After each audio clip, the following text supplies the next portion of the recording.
Field intensity पढ़ रहे थे लास्ट क्लास में किसी डाइपोल के कारण, उसी को कंटिन्यू करेंगे। we'll in fact derive an important expression for electric field intensity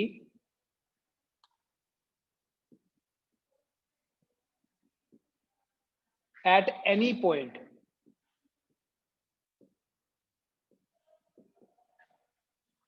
of a dipole। हमने दो डेरिवेशंस करी थी, एक थी electric field intensity on the axial line of a dipole और एक था इक्वेटोरियल लाइन। अब एक शॉर्ट डाइपोल लेंगे और जनरल एक्सप्रेशन डिराइव करेंगे फील्ड इंटेंसिटी का, जिसमें एक्सियल लाइन और इक्वेटोरियल लाइन की डायरेक्टली बात नहीं करेंगे, इनडायरेक्टली जरूर करेंगे। लेकिन so for that let me have a dipole, minus Q and plus Q charges का जो कॉम्बिनेशन है उसे हम डाइपोल बोलते हैं, and we take this length to be 12। इसके सेंटर से r डिस्टेंस दूर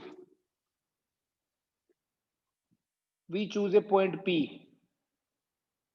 बेटा ये वो पॉइंट है जहां हमने इलेक्ट्रिक फील्ड इंटेंसिटी कैलकुलेट करनी है, और मैं इस एंगल को नाम दे देता हूं थीटा। जनरल है, इट कैन बी 30, 45, 60, ठीक है, जनरल ले लिया मैंने।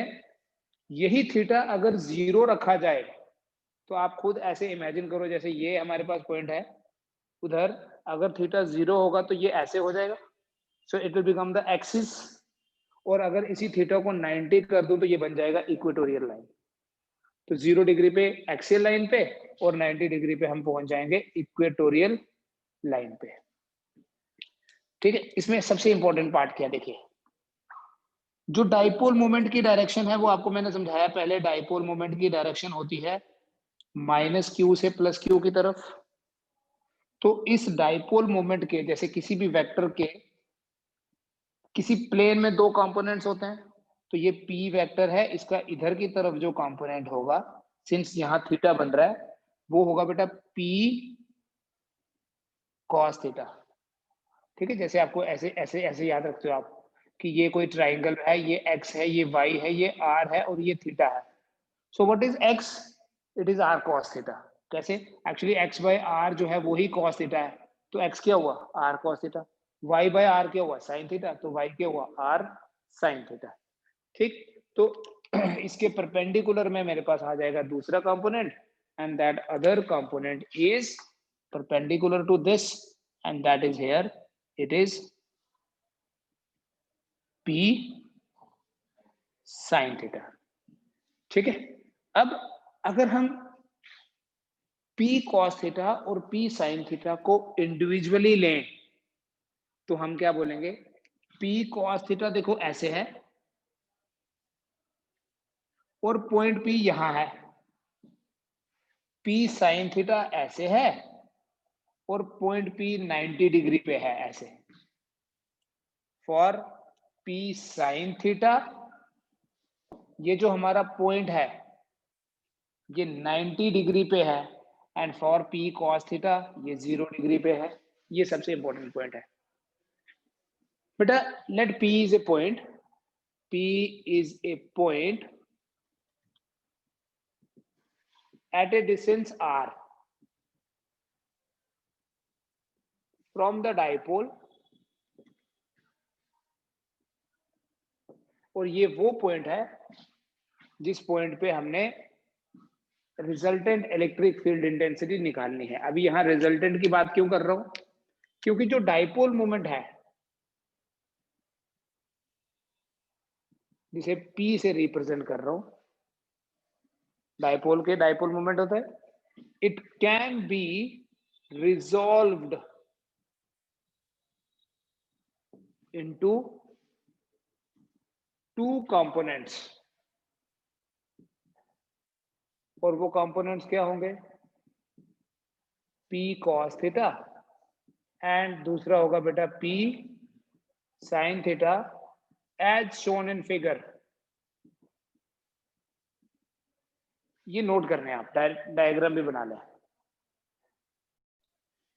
ये जो पॉइंट P है ना, ये P cos थीटा के लिए एक्सियल लाइन पे है, बट P sin थीटा के लिए इक्वेटोरियल लाइन पे है। मैंने आपको बोला अगर थीटा 0 होगा तो एक्सियल लाइन और 90 होगा तो इक्वेटोरियल लाइन। ये पॉइंट P मैंने P कैपिटल लिखा है और डाइपोल मोमेंट वाला P स्मॉल लिखा है। Point P is on the axial line for P cos theta, but is on the equatorial line for P sin theta।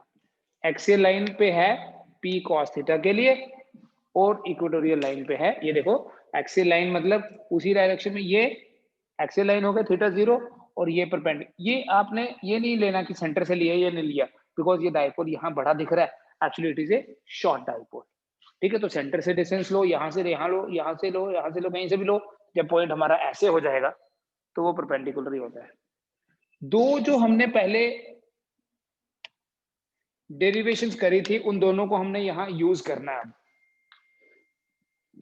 अगर P cos theta के कारण इस पॉइंट पे जो इलेक्ट्रिक फील्ड है वो है E1, आपको एक रिजल्ट याद होगा कि एक्सियल लाइन पे इलेक्ट्रिक फील्ड की और डाइपोल मोमेंट की सेम डायरेक्शन होती है, डायरेक्शन तो याद होगा ना। तो इसके कारण जो यहाँ इलेक्ट्रिक फील्ड होगा, अगर मैं उसको E1 बोलूं तो बेटा ये होगी E1 की डायरेक्शन, और P sin थीटा जो है इसके कारण जो यहाँ इलेक्ट्रिक फील्ड होगा वो अपोजिट डायरेक्शन में होता है। इक्वेटोरियल लाइन पे जो इलेक्ट्रिक फील्ड की डायरेक्शन है वो अपोजिट है to the direction of electric field, और एक्सियल लाइन पे वो डायरेक्शन सेम होती है। ठीक है, let E1 be the electric field intensity at point P due to P cos theta, जिसे हम डाइपोल मोमेंट ही बोलेंगे, component of dipole moment is dipole moment, and E2 be the electric field intensity at point P due to P sin theta। P cos theta के कारण point P पे जो electric field intensity है वो E1 और P sin theta के कारण E2। आपको पता है बेटा एक्सियल लाइन पे मैग्नीट्यूड क्या होता है इलेक्ट्रिक फील्ड का, K इंटू 2P/r³ होता है, लेकिन यहाँ वो P नहीं है, जो नॉर्मली P होता था यहाँ P cos थीटा है। और इक्वेटोरियल लाइन पे इलेक्ट्रिक फील्ड का कितना मैग्नीट्यूड होगा, K इंटू P/r³ होता है, तो यहाँ equatorial line P sin theta के कारण है, so it is K into P sin थीटा/r³। इतना नोट कर ले पहले। ये जो E1 और E2 है ये तो इनके मैग्नीट्यूड आए हैं, तो ये दोनों आपस में परपेंडिकुलर, क्योंकि एक्सियल लाइन और इक्वेटोरियल लाइन है, दोनों परपेंडिकुलर होंगे। Since E1 and E2 are perpendicular to each other, दोनों एक दूसरे के परपेंडिकुलर हैं, therefore the resultant electric field intensity at point P is E equals to square root of E1 square plus E2 square. जब दो vectors आपस में perpendicular होते हैं, आपको पता है रिजल्टेंट क्या होगा, ये मान लेते हैं, मैं ये E मान लेता हूँ, इन दोनों का रिजल्टेंट ऐसे आता था, ये E1 square plus E2 square plus 2E1 E2 cos theta, but यहाँ तो दोनों आपस में परपेंडिकुलर हैं तो cos 90 0 होता है। ठीक है, फाइनली आपने कुछ नहीं करना है बेटा, यहाँ पर आपने E1 और E2 की वैल्यूज डाल देनी है। E1 की जगह लिखोगे K into 2P cos θ/r³ whole square, और E2 की जगह k p sin theta by r cube.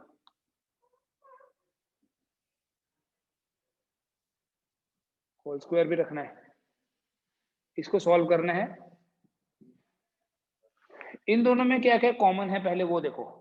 यहां देखो बेटा, k p और r क्यूब, इसमें भी है k p और r क्यूब और उनका होल स्क्वायर भी है। So I can write k p by r cube का होल स्क्वायर, रूट के अंदर ये, इनटू फिर इसका स्क्वायर क्या आएगा जो कॉमन नहीं था, 4 cos square theta. It is 4 cos square theta plus sin square theta.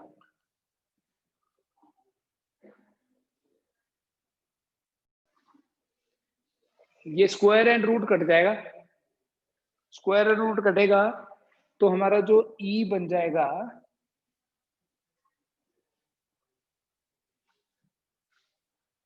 वो बनेगा k p by r cube, तो बाहर आ गया, बाकी सब ये रूट के अंदर रहेगा। So it is 4 cos square theta plus sin square theta. यही फाइनल एक्सप्रेशन है। नाउ इस एक्सप्रेशन को हम थोड़ा सा बेटर लुक दे सकते हैं। We can write it as kp by r cube into square root of 4 cos square theta की जगह अगर मैं लिखूं 3 cos square theta plus cos square theta, तो 4 ही हुआ, प्लस sin square theta भी है, ये cos square theta plus sin square theta तो 1 हुआ। तो आपके पास ना दोनों की जगह अब एक ही ट्रिग्नोमेट्रिक रेशियो आएगी फाइनल एक्सप्रेशन में। So what will be e finally, E will be equal to kp by r cube, then square root of 3 cos square theta plus 1, because this sin square theta plus cos square theta will become 1। तो finally बेटा जो E है उसको आप ऐसे लिखो 1 by 4 pi epsilon 0 p by r cube into square root of 1 plus 3 cos square theta।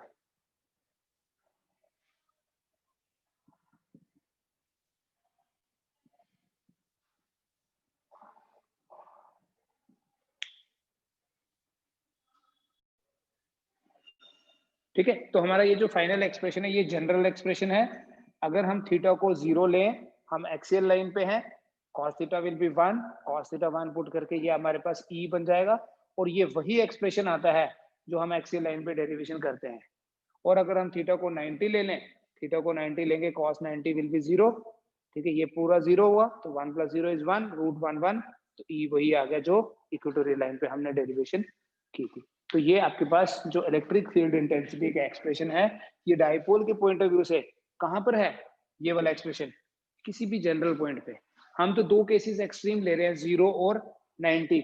somebody can ask you कि theta जब 30 डिग्री है तो e का क्या वैल्यू होगा, इफ थीटा इज 30 और 45, या कोई भी अपनी मर्जी से एंगल दे दिया, मैं ऐसे ले लेता हूं, if theta is 30 degree then what is cos theta, you know cos 30 is sin 60 root 3/2, तो cos स्क्वायर 30 कितना हुआ, रूट 3/2 का whole square, so that is equal to 3/4।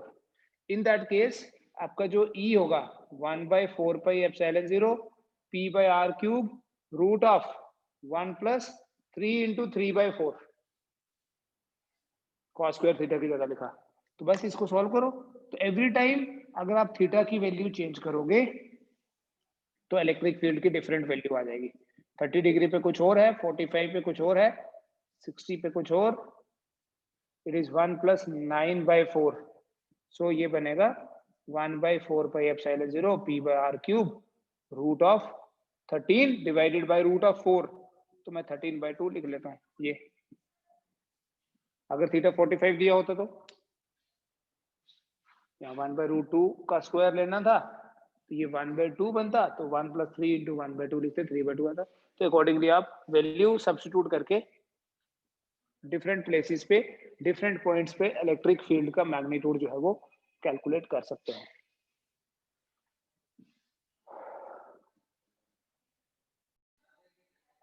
Then next बेटा हम बात करेंगे about electric force. Electric force क्या होती है? जैसे जैसे मैकेनिकल फोर्स होती है मास इनटू एक्सेलरेशन। जब हम किसी बॉडी के ऊपर फोर्स लगाते हैं, फोर्स लगाने से एक्सेलरेशन प्रोड्यूस होती है। So what is that force? m into a। बेटा जब भी कोई charge, A charge in an electric field experiences a force, experiences a force, and this force is known as electric force.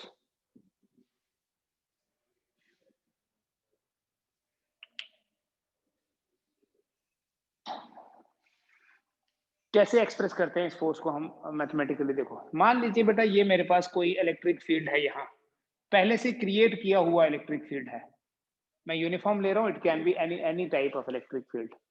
और इस electric field में मैं यहाँ पर एक पॉइंट चार्ज ले लेता हूं जिसका मैग्नीट्यूड है Q। ठीक है, ये इलेक्ट्रिक फील्ड है। ए charge Q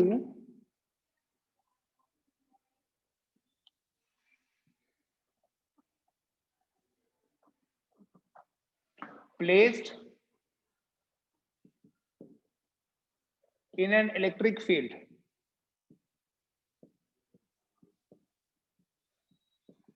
experiences force, sorry, if a charge Q placed in an electric field having intensity E experiences a force F equals to Q into E। अब ये डेफिनेशन ये कहां से आ गया? देखो आपको ये चीज पहले बताई थी कि जो इलेक्ट्रिक फील्ड इंटेंसिटी होती है that is force per unit charge. So what is force? Q0 into E। तो वही है यहाँ, अगर मैं चार्ज को Q ले रहा हूं, जो इलेक्ट्रिक फील्ड की डायरेक्शन होगी बेटा वही फोर्स की डायरेक्शन होगी। लेकिन सपोज करो कि ये चार्ज ही नेगेटिव है। इलेक्ट्रिक फील्ड का ऐसा होना उस डायरेक्शन में क्या चीज बता रहा है कि इस तरफ कोई पॉजिटिवली चार्ज्ड शीट होगी, हमने पढ़ी थी इलेक्ट्रिक फील्ड लाइंस का कॉन्सेप्ट, और इधर कोई नेगेटिवली चार्ज शीट होगी। Electric field line start from the positive and at the negative. ये पॉजिटिव इस पॉजिटिव को रिपेल करेगा और वो नेगेटिव खींचेगा, तो एक ही तरफ लगी ना फोर्स। लेकिन यहां देखो ये पॉजिटिव इस नेगेटिव को खींचेगा और ये नेगेटिव इस नेगेटिव को रिपेल करेगा, तो अब दोनों इधर लग रही हैं। मतलब कोई भी चार्ज जब किसी इलेक्ट्रिक फील्ड में होता है उसके ऊपर फोर्स तो लगती है Q into E, लेकिन अगर वो चार्ज पॉजिटिव हुआ तो तो फोर्स की वही डायरेक्शन होगी, ये फोर्स की डायरेक्शन है जो इलेक्ट्रिक फील्ड की डायरेक्शन है। और अगर वो नेगेटिव चार्ज हुआ तो फोर्स की direction opposite to the direction of electric field होगी। तो क्या बोलेंगे बेटा? A positive charge experiences force in the direction of field, but a negative charge experiences force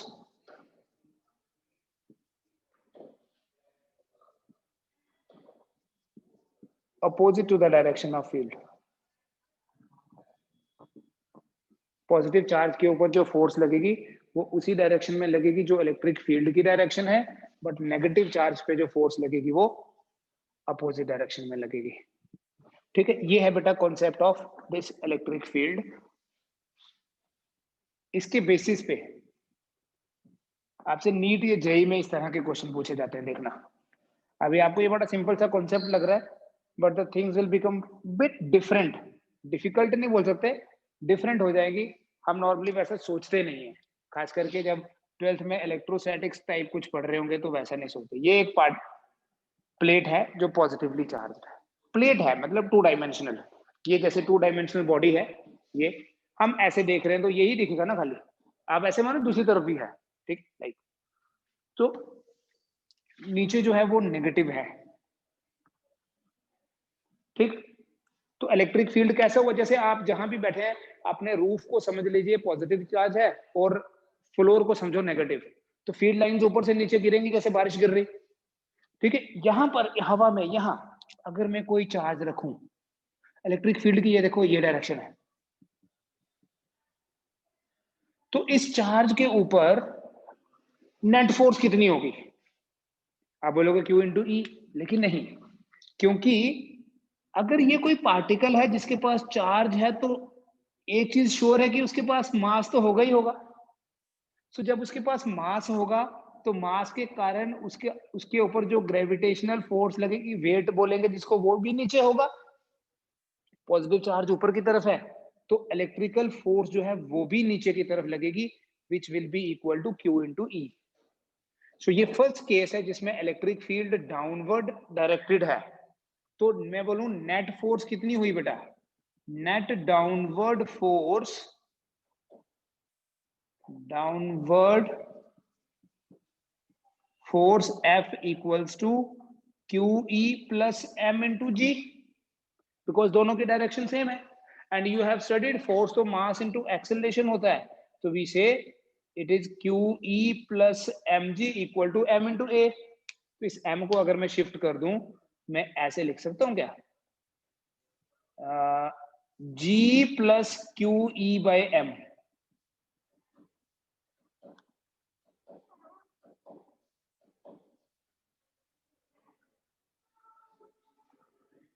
क्या किया मैंने, M से डिवाइड कर दिया, A is equal to m g divided by M आ गया G, ये पहले लिख दिया मैंने।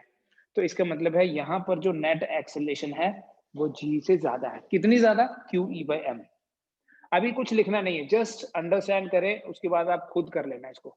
मान लो मैं इलेक्ट्रिक फील्ड को रिवर्स कर देता हूँ, वेट तो हमेशा नीचे हो, वेट को ऊपर नहीं कर सकता मैं, वेट की डायरेक्शन तो हमेशा towards the centre of earth होती है। अब मैं नेगेटिव प्लेट ऊपर ले जाता हूँ और ऊपर वाली जो पॉजिटिव प्लेट थी उसको नीचे ले आता हूँ, तो अभी जो इलेक्ट्रिकल फोर्स लगेगी वो ऊपर की तरफ हो जाएगी क्योंकि इलेक्ट्रिक फील्ड ऊपर है।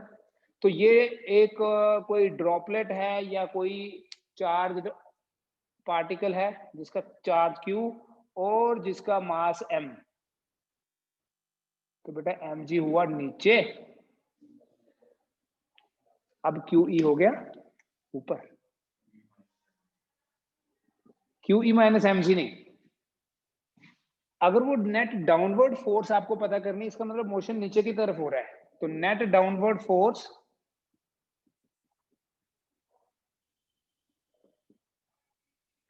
F will be equal to mg minus QE। तो अभी मैं लिख दूं अगर MA equal to mg minus QE लिख लूंगा, तो यहां A कितना बनेगा, G minus QE by M। So now I will say कि A जो है that is less than G है, मतलब इसका नीचे आना स्लो हो जाएगा। और इमेजिन करो इसी सिचुएशन में अगर ये दोनों फोर्सेस बराबर हैं, जितनी ऊपर उतनी नीचे, क्वेश्चन है आपके एनसीईआरटी में, हम कितना इलेक्ट्रिक फील्ड लगाएं ताकि कोई ड्रॉपलेट हवा में ही रहे। ऐसे तो वेट की वजह से नीचे आ जाती थी ना, तो अगर उसको हवा में ही रखना है तो मतलब इक्विलिब्रियम में रखना है, तो उसके वेट को बैलेंस करने के लिए हमें इतना इलेक्ट्रिक फील्ड लगाना पड़ेगा, which is mg divided by q। ठीक है, दिस इज फॉर इक्विलिब्रियम।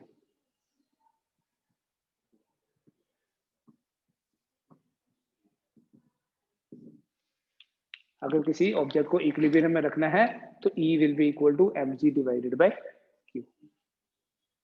ठीक है, अब मैं डायरेक्शन थोड़ा चेंज करता हूं, ऊपर नीचे नहीं साइड वाइज कर देता हूं, तब भी कर सकते हैं, तब भी आप नेट एक्सेलरेशन कैलकुलेट करोगे। ये जेई में ऐसा आता है, नीट में ये आता है ऊपर नीचे वाला, अगर आप एनसीईआरटी टेक्स्ट में बुक में भी देखोगे ना, तो वहां होगा क्वेश्चन, एक इलेक्ट्रिक फील्ड पहले नीचे था, थोड़ी देर बाद ऊपर कर लिया, तो बाद वाली एक्सेलरेशन या पहले वाली एक्सेलरेशन और बाद वाली एक्सेलरेशन की रेशियो बताओ क्या होगी। लेकिन जेईई में ये क्वेश्चन आता है कि ये एक प्लेट है, तीसरा केस हो गया, and this plate is positively charged, ये एक प्लेट है and this plate is negatively charged. तो इलेक्ट्रिक फील्ड कैसा है? हॉरिजॉन्टली ऐसा, ठीक है, मैं हर जगह नहीं बनाता हूँ, ऐसे बना दी। इलेक्ट्रिक फील्ड ऐसा है, ये एक ड्रॉपलेट है कोई,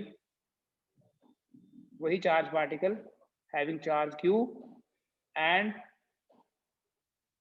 मास m, चार्ज q मास m, तो मास की वजह से वेट विल बी डाउनवर्ड, और चार्ज की वजह से देखो पॉजिटिव इधर है, नेगेटिव इधर, इलेक्ट्रिक फील्ड इधर, तो इलेक्ट्रिक फोर्स भी इधर हो गए ना, दोनों परपेंडिकुलर। अब मैंने ये वाली दीवार पॉजिटिव और ये नेगेटिव कर दी, तो इलेक्ट्रिक फील्ड ऐसे हो गए, वेट तो अभी भी ऐसे ही है, तो दोनों आपस में परपेंडिकुलर हो गए। अगर इन दोनों का नेट फोर्स जो है वो F ऐसे है, तो अभी भी हम थोड़ी देर पहले कर रहे थे, सिंस ये दोनों परपेंडिकुलर हैं, तो F क्या होगा, mg का होल स्क्वायर प्लस QE का होल स्क्वायर। F तो होता है बेटा m इंटू ए, तो m इंटू ए हो गया,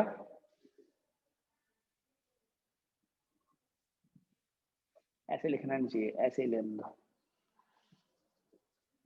mg whole square plus QE whole square. फिर अगर a फाइंड करना होगा तो इसको ले जाओ डिनोमिनेटर में, रूट के बाहर है m है, तो रूट के अंदर करेंगे तो इसको भी तो हम m स्क्वायर ही लिख सकते हैं, m स्क्वायर का रूट m ही हो गया। तो जब आप इसको सॉल्व करोगे ना, तो ये वाला a क्या बनेगा, अब स्क्वायर रूट ऑफ ये m स्क्वायर है, ये भी m स्क्वायर है, ये तो कैंसिल हो जाएगा, ये आएगा ऐसे g square plus q square e square by m square, ठीक है। ये इलेक्ट्रिक फोर्स का कॉन्सेप्ट है।